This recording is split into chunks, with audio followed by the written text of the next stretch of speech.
New START nuclear treaty was flawed, says senior U.S. official. Iran-U.S. start crucial talks in Oman as confrontation looms. Japan PM wins Trump backing ahead of snap election. Japan to restart world's biggest nuclear plant. A senior U.S. official has sharply criticized the now-expired New START nuclear arms treaty, calling it inadequate for today's security landscape. Thomas DiNanno, the U.S. Under-Secretary of State for Arms Control, said the agreement was flawed because it failed to cover the full range of nuclear weapons and did not include China, a country with rapidly expanding nuclear capabilities. Speaking in Geneva a day after the treaty expired, DiNanno stressed that these gaps exposed major weaknesses in the pact's design and limited its effectiveness in addressing modern global threats. Iran and the United States have begun high-stakes negotiations in Oman, aiming to bridge deep divisions over Tehran's nuclear program, but disagreements about the scope of the talks threaten to derail diplomacy and raise fears of another Middle East conflict.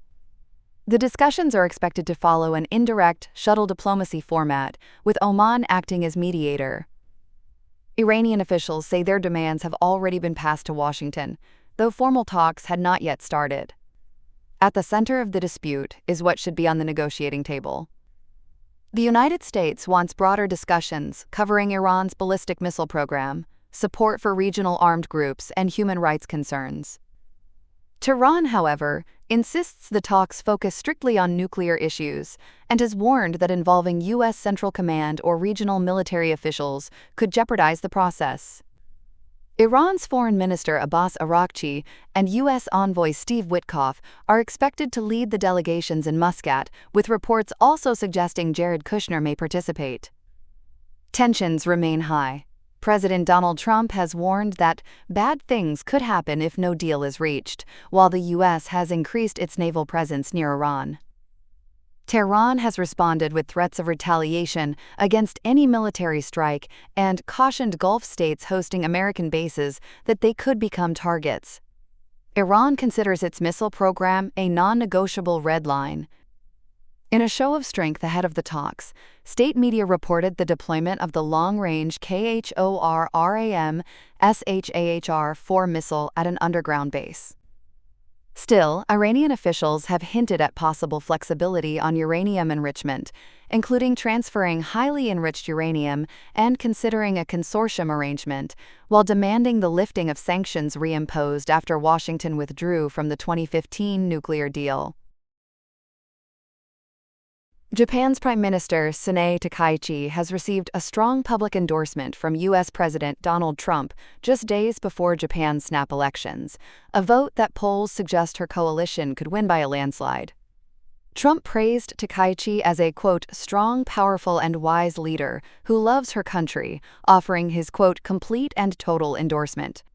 He also confirmed she is expected to visit the United States in March, as both nations work toward a major trade and security agreement. Takaichi, Japan's first female prime minister, is riding a wave of popularity since taking office in October and is aiming to secure a commanding mandate to push economic and defense reforms. Polls indicate a decisive victory may be ahead. Surveys suggest her Liberal Democratic Party could surpass the 233 seats needed for a majority, and possibly exceed 300 seats, giving the ruling bloc a potential two-thirds supermajority in parliament. Her conservative stance, including tough rhetoric toward China and support for stronger defense policies, has drawn global attention. Yet she has also gained surprising backing from younger voters in Japan's rapidly aging society. Financial markets have shown some nervousness over her proposed $135 billion stimulus and tax cuts, which could add to Japan's already massive debt. Still, analysts say bond markets would likely restrain excessive spending if needed.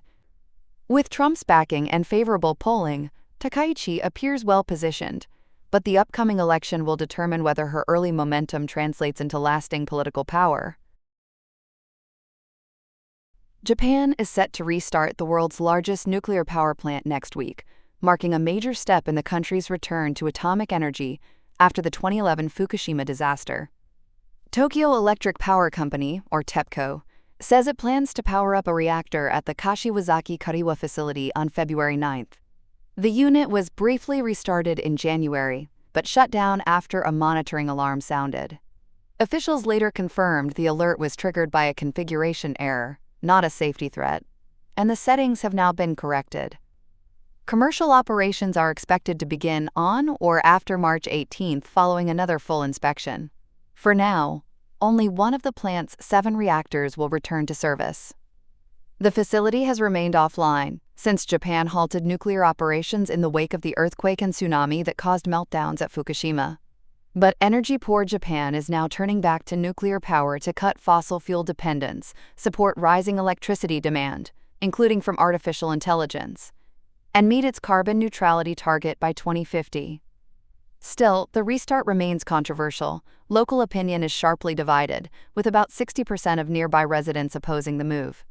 Critics warn the plant sits near an active seismic fault and recall that the area was hit by a powerful earthquake in 2007. Despite the concerns, the restart signals Japan's accelerating shift toward nuclear energy as it balances safety fears with long-term power needs.